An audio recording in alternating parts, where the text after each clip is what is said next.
Hi, it's Matt.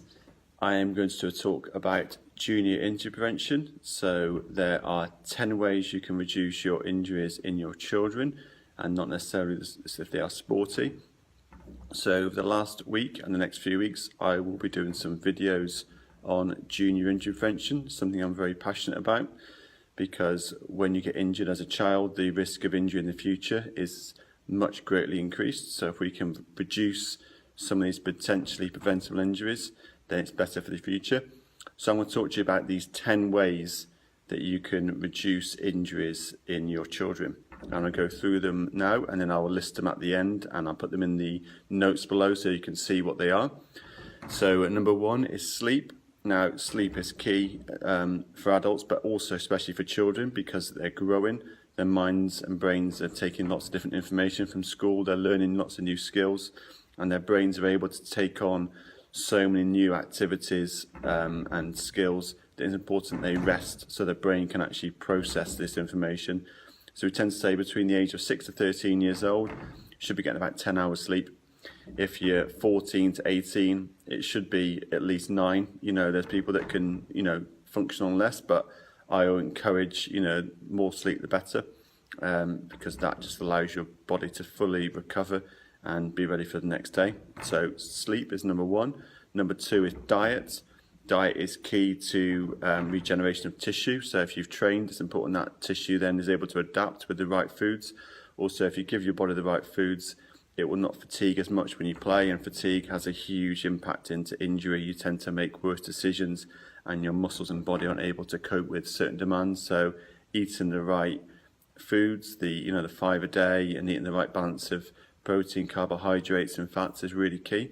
So always kind of eat the correct foods, and if you're not sure what to do, then speak to a professional that's in that area, such as a dietitian, that would be able to help you with what you should and shouldn't eat. Number three is a rest day. It's important to have one day off from all sports, because especially when you're growing, it's important to give your body that chance just to recover and get back to where it was before. Also, you need to take off 1 month per calendar year from competitive sports. Now, they found in studies that if you do train throughout the whole 12 months competitively, your chance of burnout into adulthood is massively increased, and your risk of picking up overuse injuries is huge. So take that month off. You can still do sports, but just more fun and for enjoyment rather than for competitive activities. So number three is a rest day and a month. Number four is consistency. So our bodies love a consistent amount of training. So if you have taken some time off, it's important to ease yourself back in again, and not to kind of do things like play 2 different sports in a day. So, I definitely don't recommend on a Saturday having a competitive football match in the morning and then a hockey match or lacrosse game in the afternoon. You would never do that in professional sport, and your risk of injury is much improved and increased.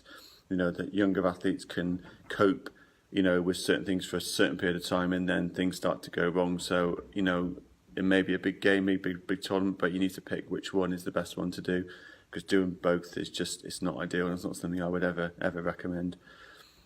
Your next one is not specialising. So, I see athletes that are probably 10, 11 years old and just playing one sport, and that's a really, really bad idea, because playing one sport doesn't allow you to learn different skills, different techniques. And we know that those athletes that do specialise too early, before the age of 16 or 17, they tend to burn out quicker, because they've only got one type of activity they do. They're using certain types of muscles all the time, and as they get into their 20s, they tend to burn out and stop playing that sport. So early specialisation is definitely not something I recommend, and it's important to keep going with those multiple activities for enjoyment as well as just learning new skills. The next one is quite a straightforward one, but it's wear the correct safety equipment. Wear the correct trainers, wear the correct shin pads, wear your gum shield, because these are just easily preventable injuries that you can stop just by doing the basics right. So always use the correct safety equipment. Next one is stress management.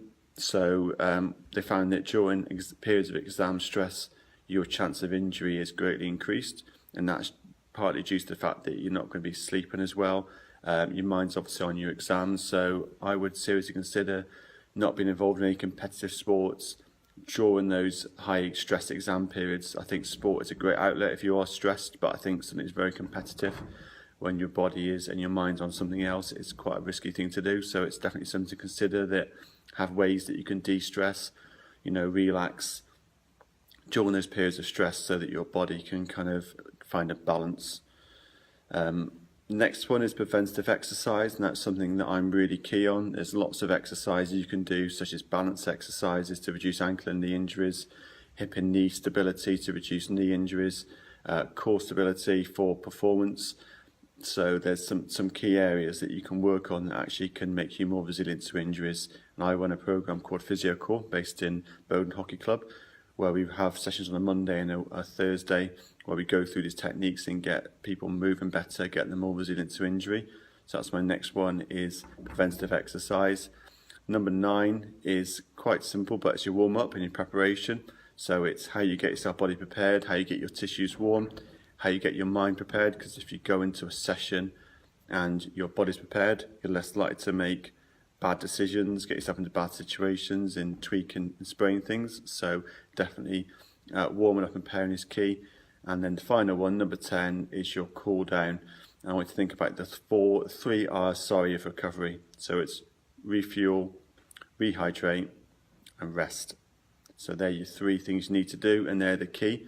I do recommend some simple stretches after you play, but the key thing is to get the right nutrients into your body, get yourself rested and rehydrate yourself so that your body starts to recover straight away when you finish, so that you're ready to perform the next day at your optimum, and also you can sleep well, which is the best way to recover. Okay, just to recap those 10 ways, I'm just going to list them now, but they will be in the notes below. So number 1 is sleep, number 2 is diet, number 3 is rest day or rest month, number 4 is consistent training, number 5 is not specializing, number 6 is safety equipment, number 7 is stress management, 8 preventive exercise, 9 is your warm-up and your preparation, and number 10 is your cool down. I hope you found this video useful. Any questions, please let me know and I'm happy to answer them. Thank you.